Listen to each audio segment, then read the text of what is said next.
नमस्कार. इंटरेस्टिंग ठरलं तर मगचा प्रोमो पाहायला मिळणार आहे.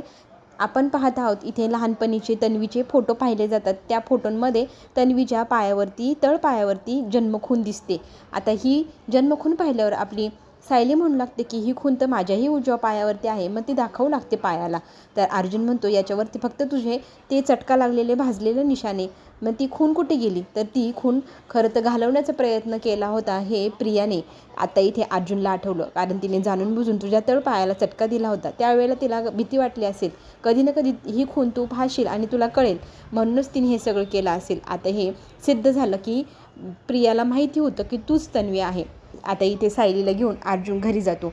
घरी गेल्यानंतर पूर्ण आजी तिला कौतुकाने एक सोन्याचा डाग देते घालायला आणि म्हणते की मी लहानपणी पण ना तन्वीच्या गळ्यात असेच सोन्याचे दागिने घालून द्यायची, जसं की मी आज तुला दिले. ते क्षण आपल्या सायलीला पण आठवू लागतात. खरंच आपली आजी आपल्या पण गळ्यात असंच घालायची, पण आत्ता तिला सांगू शकणार नाही की मी तुझी तन्वी आहे. ह्याची पण खंत तिला वाटते, कारण आत्ता तिच्याकडे पुराव्यांची वाट पाहावी लागते आता सायली आणि अर्जुनला.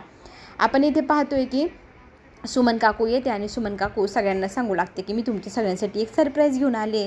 सगळेजण बघू लागतात की काय सरप्राईज आहे. खरं तर सरप्राईजमध्ये आलेला आहे नागराजचा आणि सुमनचा मुलगा, आणि तो मुलगा दुसरा तिसरा कोणी नसून हा सायलीचा पाठलाग करणारा मुलगा आहे.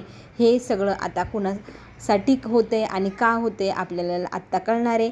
ते म्हणजे नागराजच्या सांगण्यावरून हा मुलगा इथे आला आहे आणि सगळे प्रसंग त्याच्यामुळेच घडत आहेत. आणि तो आता पुढे काय ट्विस्ट करतो आणि कसा नागराज जेलच्या बाहेर येतोय ते आपण पाहूया ह्या मुलाच्या मदतीने. चला तर मग आपण पुन्हा भेटू. चॅनलला लाईक सबस्क्राईब नक्की करा. आत्ता घेऊया छोटीशी विश्रांती. आपण पुन्हा भेटूया. धन्यवाद.